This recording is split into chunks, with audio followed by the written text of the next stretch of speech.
اس جھگڑے میں دعویٰ یہ ہے کہ رام وہاں پیدا ہوئے، اور یہ کہہ رہے ہیں کہ رام پیدا ہی نہیں ہوئے ہی نہیں۔ تو ہندوؤں میں یہاں یہ بات محل نظر ہے کہ وہ تھے یا نہیں تھے، اور ایک مسلمان عالم دین قرآن و حدیث کو ماننے والا عقیدے کے اصول کے خلاف کہتا ہے کہ رام ایک پیغمبر رہے ہوں گے۔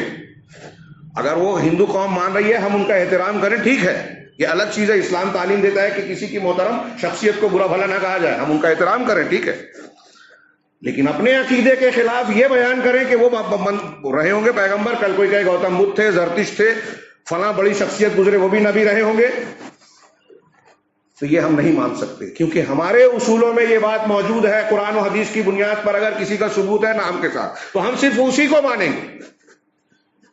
میں نے یہ بات عرض کی، یہ بیان کی، اب یہ بات بالکل صاف ہے، لیکن وہ اخبار میں بیان دے رہا ہوں، ان کا کیا مقصد ہے، کون سے دباؤ میں بیان دے رہے ہیں اس طرح کے الٹے سیدھے مسلسل، ان کی قوم کیوں خاموش ہے، غور کرنے کی بات ہے۔ بھائی ان کا بھی تو وہی عقیدہ ہے، ان کے علماء کا، ان کے مکتب فکر کا، لیکن وہ بڑے بنے بیٹھے ہیں۔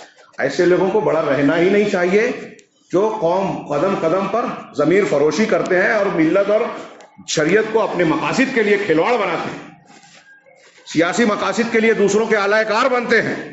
امت مسلمہ کا بہت بڑا المیہ یہ ہے کہ اہل حق کو تعاون کم ملتا ہے، اہل باطل کو ہمارے درمیان سے تعاون ملتا ہے۔ صحیح لوگوں کا ساتھ دینے والے آپ کو نظر نہیں آئیں گے، جھوٹ اور باطل کو فروغ دینے کے لیے آپ کو بھیڑ نظر آئے گی۔ صحیح لوگوں سے بدزنی اور مخالفتیں وہ مول لے لیں گے، ان سے نفرت کی جائے گی، ان کا حوصلہ توڑا جائے گا، ان کو تنہا کر دیا جائے گا، یہ چھوٹے مقام سے لے کر اوپر تک نظر آئے گا۔ اب یہ سلمان صاحب کبھی سعودی عرب اور مصر سے متعلق شیعوں کی موافقت میں بیان دیتے ہیں، کبھی صحابہ کرام کی مخالفت میں، اور اب یہ نیا شوشہ چھوڑا، اور ایسے اور کئی بیانات ان کے آ چکے ہیں۔ سناٹا، لوگ خاموش ہیں، اور لوگ اس لیے بھی بیان نہیں کر رہے ہیں شاید کہ اگر ایسا کہیں گے تو ہمارے اوپر جو ہے ایجنسیوں کی نظر ہے، حکومت کی نظر ہے، ٹھیک ہے ہوا کرے، لیکن جو دین اور عقیدے کی بات ہے، اصول کی بات ہے، کیا ہم نہ بتائیں؟ اب سلمان صاحب کو ایک بڑا عالم سمجھ کر آج میں اور آپ سن رہے ہیں، جان رہے ہیں، یا جو لوگ اصول جانتے ہیں وہ بچ جائیں گے، لیکن عام انسان، عام لوگ جو غیر مسلموں کے حلقوں میں ان کے درمیان میں رہتے ہیں، وہ جب دیکھیں گے کہ ایک مسلمان عالم دین یہ بات کہہ رہا ہے تو کل وہ بھی عقیدے کے طور پر اسے تسلیم کریں گے۔ ایسے ہی گمراہیاں پھیلتی ہیں، 4 سال 5 سال کے بعد جب کوئی عالم اگر ان سے کہے گا کہ نہیں ایسا نہیں ہے تو کہیں کہ اتنے بڑے عالم ہیں، ان کو نہیں سمجھتا تھا، تم کو سمجھتا ہے۔ ایسی کتنی چیزیں آج ہیں کہ ہم قرآن و حدیث کی بیان کرتے ہیں، لوگ کہتے ہیں کہ اتنے لوگوں کو نہیں سمجھتا، آپ بیان کر رہے ہیں۔ یہی ہے آخری جو وجہ ہے کہ بھائی علماء کی غلطیوں کو، یہ تو لفظشیں جو ہوتی تھی جان بوجھ کر جو کی گئی ہیں، اس کو بھی قبول کر لیا دین کی طرح، خواہشات کو قبول کر رہے ہیں، بدعات کو قبول کر رہے ہیں، شریعت کو پامال کر رہے ہیں، رسول کی سنت کو پامال کر رہے ہیں۔ کون سا معاملہ دیکھیے، ہمارا معاملہ سارا کا سارا بگڑا ہوا ہے، کسی کے کچھ مقاصد ہیں، کسی کے سامنے کچھ ترجیحات ہیں، اور ہمارے یہاں عوام کو بھی کوئی تنظیم، کوئی منظم بات، منصوبہ بندی، مسلمانوں کے لیے درد مندی نہیں ہے، جذباتی نعرے وقتی طور سے اٹھتے ہیں، مسلمانوں پر حملہ ہوا، عزت و آبرو لوٹی گئی، کہیں فساد ہو گیا، کہیں آگ لگا دی گئی، کہیں جو ہے مارے کاٹے جا رہے ہیں، کبھی برما میں، کبھی فلاں، ہم پیسے باتیں ہیں، ریلیف جمع کرتے ہیں اور سمجھتے ہیں کہ حق ادا ہو گیا۔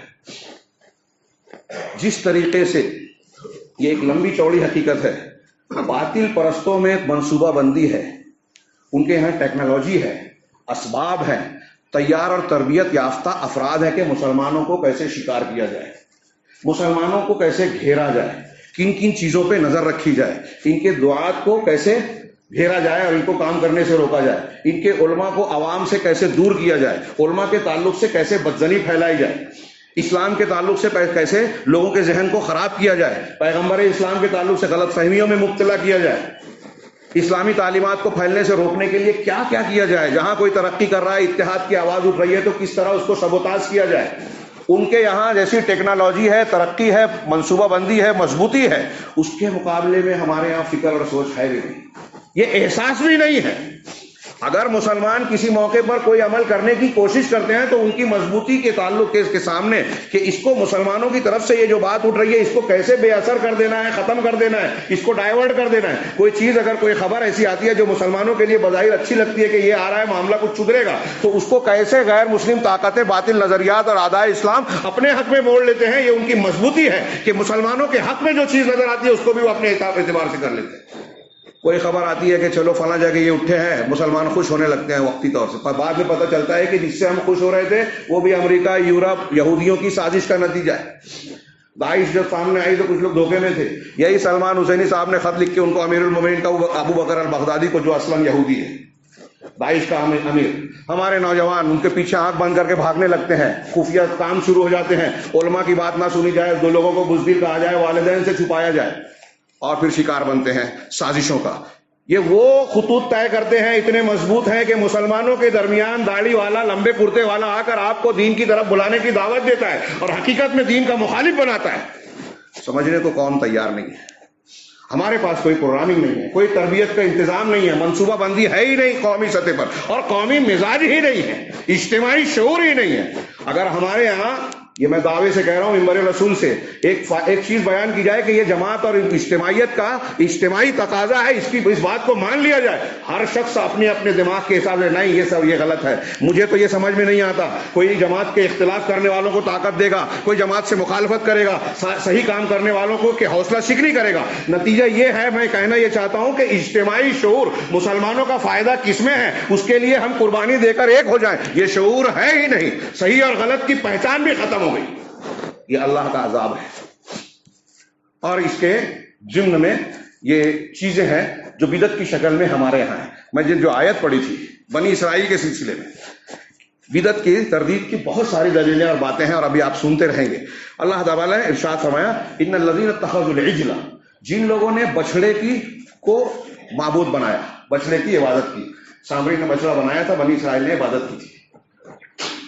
کیا تھا یہ؟ آج ہم اور آپ سنتے ہیں تو کیسا لگتا ہے؟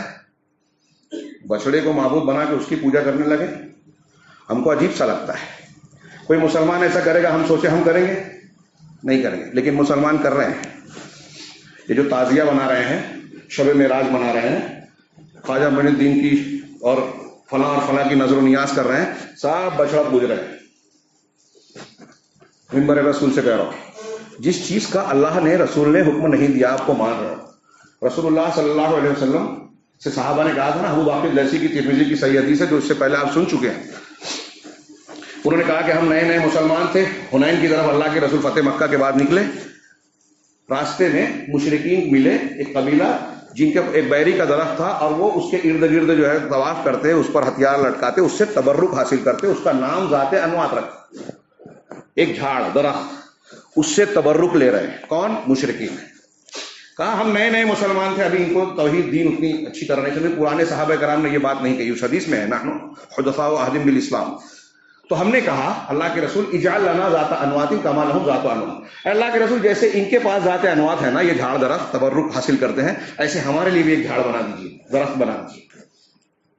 یہ سن کر نبی کریم صلی اللہ علیہ وسلم غصے سے سرخ ہو گئے، اور آپ نے کہا اللہ اکبر انها السنن قلتم والذی نفسی بیدی کما قالت بنو اسرائیل لموسیٰ اجعل لنا الہا کما لهم آلہہ۔ اللہ اکبر، یہی تو سنتیں ہیں، نقش قدم ہیں، اس ذات کی قسم جس کے ہاتھ میں میری جان ہے، تم نے ویسی ہی بات کہی ہے جیسے بنی اسرائیل نے، یہودیوں نے اپنے نبی موسیٰ سے کہی تھی، جو قرآن نے نقل کیا، اجعل لنا الہا کما لهم آلہہ، کہ اے موسیٰ ہمارے لیے بھی ایسا معبود بنا دو جیسے ان کے معبود۔ صحابہ نے کیا کہا تھا؟ ہمارے لیے جھاڑ بنا دو۔ اب یہاں ایک سوال یہ کہ جن لوگوں نے، جن صحابہ کرام نے جو نئے مسلمان تھے، کیا ان کی نیت یہ تھی کہ ہم اس درخت کو پوجیں گے، معبود بنائیں گے؟ ان کی یہ نیت ہو سکتی تھی؟ سوال ہی نہیں پیدا ہوتا۔ اللہ کو چھوڑ کر اس درخت کو معبود بنانے کا ارادہ تھا ان کا، نیت ان کی بری نہیں تھی۔ اور کہہ کس سے رہے ہیں، مطالبہ کس سے کر رہے ہیں؟ نبی سے مطالبہ کر رہے ہیں۔ اس ایک حدیث کو سمجھ لیں، آج کا جمعہ کا خطبہ کا میں سمجھتا ہوں اس کا حاصل ہو گئی ہے کہ اللہ کے نبی صلی اللہ علیہ وسلم سے، نبی سے مطالبہ کر رہے ہیں، کسی پیر فقیر سے نہیں، مفتی صاحب سے نہیں، نبی سے بول رہے ہیں ہمارے لیے ذات انوات۔ اور نبی کیا کہہ رہے ہیں غصے میں آ کر؟ کیا یہی کام اگر میں کر لوں تو یہ ایسا ہوگا جیسے معبود بنانا، تمہارا مطالبہ ایسا ہے جیسے بنی اسرائیل نے کہا کہ ہمارے لیے معبود بنا دیجیے۔ مطلب درخت کو اگر اللہ کے رسول یہ کہتے کہ ٹھیک ہے یہ درخت تمہارے لیے متبرک ہے، تبرک حاصل کرو اس سے، یہ پتھر، یہ جھاڑ، یہ فلاں چیز، تو یہ معبود بنانا ہو جاتا۔ نبی بھی اگر کرے اللہ کے حکم کے بغیر تو یہ معبود بنانا ہوگا۔ آج کتنے مشاہد، آستانے، مزارات بنا لیے گئے اور اس پر دھوم سے عمل ہو رہا ہے۔ اللہ تبارک و تعالیٰ کہہ رہا ہے کہ جن لوگوں نے ایسا کیا ہے سینالہم غضب من ربہم، ان قریب انہیں اپنے پروردگار کا غضب لاحق ہوگا. سینالہم، صاد قربت کا معنی دیتا ہے، سین کا حرف عربی والے جانتے ہیں. ہاں، اس کی تفسیر میں بعض مفسرین نے کہا، میں نے نقل کیا لیکن وقت نہیں ہے، اس کی تفسیر میں مفسرین نے کہا کہ اس بچھڑے کی پوجا گوشالہ پرستی کی بنیاد پر اللہ تبارک و تعالیٰ نے بنی اسرائیل کو حکم دیا تھا کہ ایک دوسرے کی گردنیں کاٹے، قتل کی شکل میں ان کو توبہ کی. انہوں نے حضرت موسیٰ علیہ السلام کی سرزنش پر، پھٹکار پر توبہ کی، تو کہا توبہ تمہاری اس وقت ہوگی فتوبوا الی بارئکم، ہے نا، فاقتلوا انفسکم، اپنے پروردگار کی طرف. موسیٰ علیہ السلام نے اللہ کی طرف سے کہا کہ اپنے پروردگار کی طرف پلٹو، توبہ کرو. فاقتلوا انفسکم، اور اپنے آپ کو قتل کرو، ایک دوسرے کی تلواروں سے مارو، یہ تمہاری توبہ کی تکمیل ہوگی. تو کہا یہ تو اللہ کے غضب کی بنیاد تھی. اب آگے اللہ نے فرمایا وَذِلَّةٌ فِي الْحَيَاةِ الدُّنْيَا، یہ معنی ذہن میں رکھیے کیونکہ آخری جملہ سمجھانے کے لیے مجھے استدلال کرنا ہے. وَذِلَّةٌ فِي الْحَيَاةِ، ان کو اللہ اپنے پروردگار کا غضب لاحق ہوگا اور دنیا میں ذلت لاحق ہوگی، دنیا میں ذلیل و خوار ہوں گے.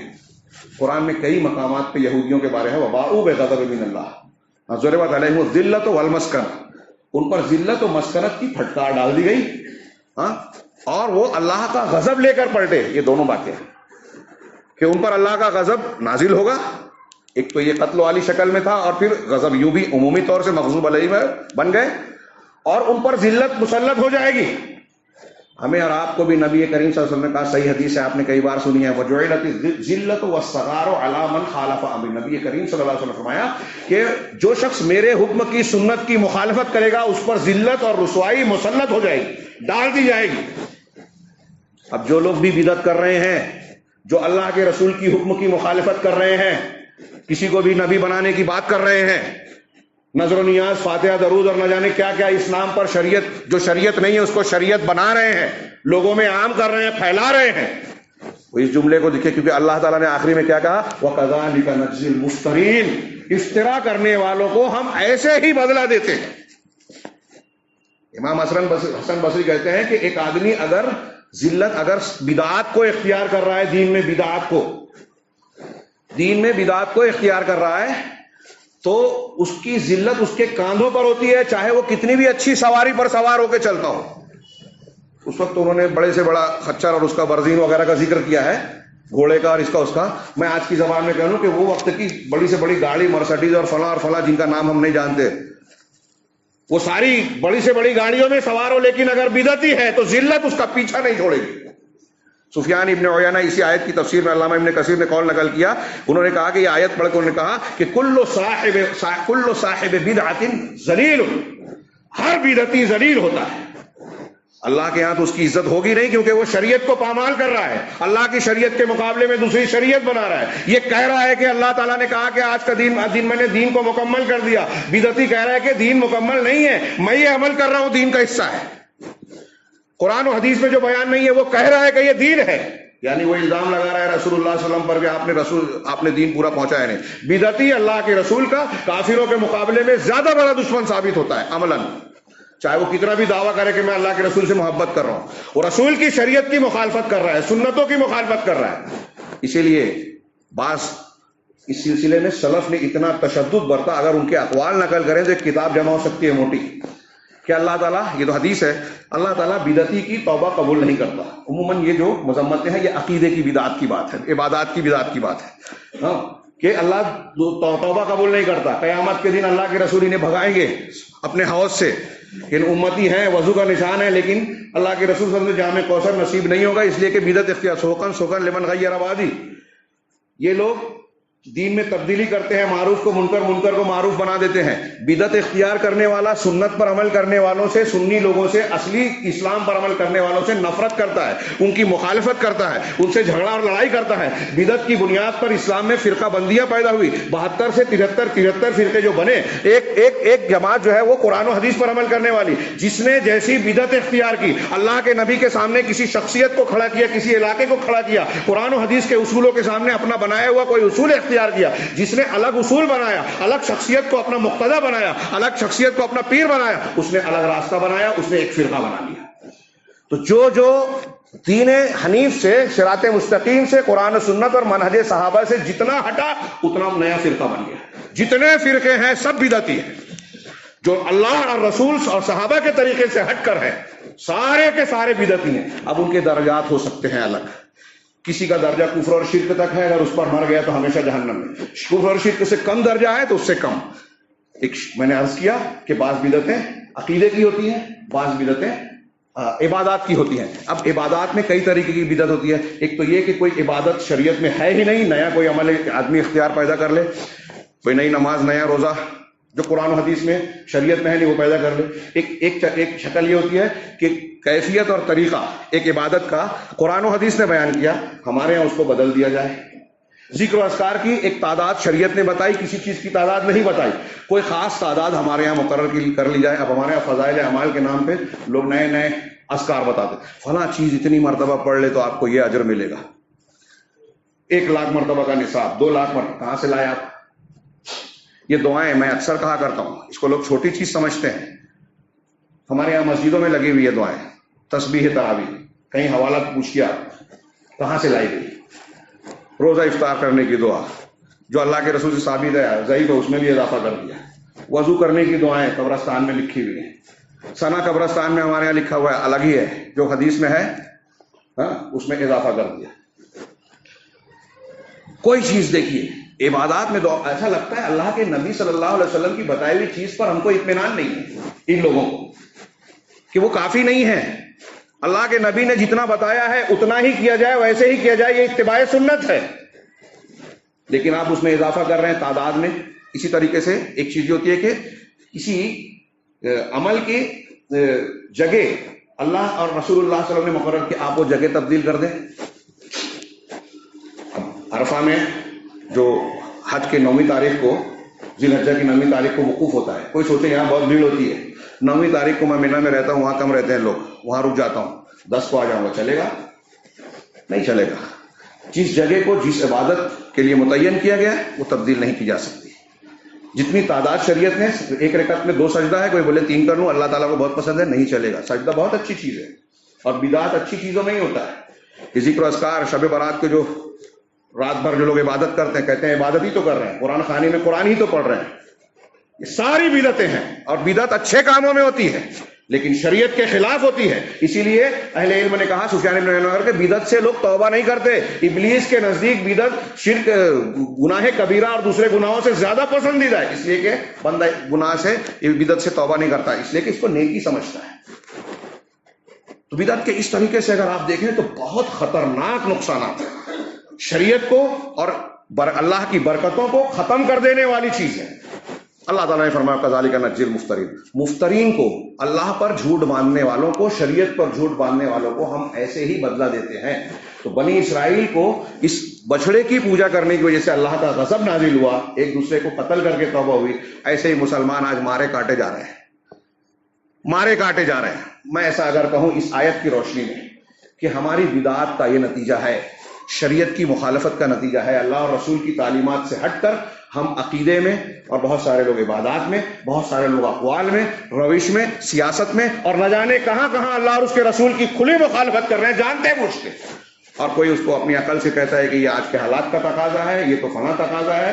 پھر جب اسی پہ آدمی آگے بڑھتا ہے، جیسے ہمارے یہاں بولتے ہیں کہ سودی کاروبار کا فتویٰ نہ دیا جائے تو ہندوستان میں مسلمان ترقی کیسے کرے گا. اگر اب آپ آگے بولیے کہ بھائی اگر دیہات میں جو ہے بت پوجا نہ کرے تو آج ایک دیہاتی مسلمان دیہاتیوں کے درمیان کیسے رہے گا. گائے کی پوجا کرنے لگے، سرسوتی وندنا کرنے لگے اور فلاں اور وندے ماترم بولنے لگے تو ہندوستان میں امن مل جائے گا؟ ہرگز نہیں. یہ ہمارا اور آپ کا امتحان ہے. ہر سال ہم حضرت ابراہیم، اللہ کے نبی صلی اللہ علیہ وسلم کے واقعات کو پڑھتے ہیں کہ مشرکین کے سامنے ڈٹ گئے، شرک پر معمولی سا بھی سمجھوتا نہیں کیا. صاف کہا لکم دینکم ولی دین. نہیں مانتے ہو نہ مانو، لیکن مجھے تو اس بات پر مجبور نہ کرو کہ میں اپنے دین سے باہر نکلوں یا توحید کو چھوڑوں. اب ہمارے یہاں دھیرے دھیرے مسائل سے آگے بڑھ کے عقائد تک آتے ہیں. ابھی مولوی صاحب بیان دے رہے ہیں، لوگ خاموش ہیں کہ وہ بھی پیغمبر، اب کل اور کچھ بھی بولیں گے، صحابہ پہ تنقید کریں گے، اور جن کا ثبوت نہیں ہے ان کو مقدس بنا رہے ہیں. یہ دین کو کھلواڑ بنا رکھا ہے. اور ہمارے ہاں اس پر کوئی فکر نہیں ہے. لوگوں کو اپنے دنیا داری سے فرصت نہیں ہے. لوگ اپنی مصلحتوں سے چلنا چاہتے ہیں. اجتماعیت، جماعتی ڈھانچہ، مسلمانوں کا فائدہ اور نقصان، اس کی سوچ کچھ بھی نہیں ہے. اگر ہم اس بنیاد پر سوچیں تو ہمیں نظر آئے گا کہ یہ بدعات جو آج ہمارے گرد و پیش میں بھی ہو رہی ہے، مسلمانوں میں رائج ہیں. ہمارا وہ رویہ جو دنیا داری کو ترجیح دے کر آخرت اور اللہ تبارک و تعالیٰ کی خوشنودی کو مجروح کیے ہوئے ہے، اس نے مسلمانوں کا بیڑا غرق کیا ہے. اور اگر آج ہمارے اوپر آفتیں، مصیبتیں، پریشانیاں آ رہی ہیں تو سوچنے والی بات ہے کہ قیامت کے دن ہمارا کیا ہوگا. اللہ تبارک و تعالیٰ سے دعا ہے کہ وہ ہمیں صحیح دین اور شریعت کو سمجھنے کی توفیق عطا فرمائے، ہر قسم کی بدعات سے ہمیں محفوظ رکھے، اور اس کی جو نحوستیں اور اس کے نتائج آج مسلمان بھگت رہے، پروردگار ان سے ہم کو نکالے. ہمیں توبہ کی توفیق عطا فرمائے. ہمیں توفیق دے کہ جو مسلمان آج صحیح راستے سے بھٹک کر غلط راہوں پر دین سمجھ کر ان چیزوں پر عمل کر رہے ہیں، ہمیں توفیق دے کہ ہم انہیں سمجھا سکیں اور انہیں اس بات کی سمجھ آئے اور وہ اس سے نکل کر سنت و قرآن کے راستے پر آئیں. اللہ تبارک تعالیٰ ہمیں خیر کی توفیق عطا فرمائے، دنیا و آخرت میں ہر قسم کے عذاب سے محفوظ رکھے. اقول قولی ھذا واستغفر اللہ لي ولکم سائر المسلمین وصلی اللہ علی نبینا محمد. بارک اللہ لنا ولکم فی القرآن المجید ونفعنا وإياکم بالآیات والذکر الحکیم انہ تعالی جواد کریم.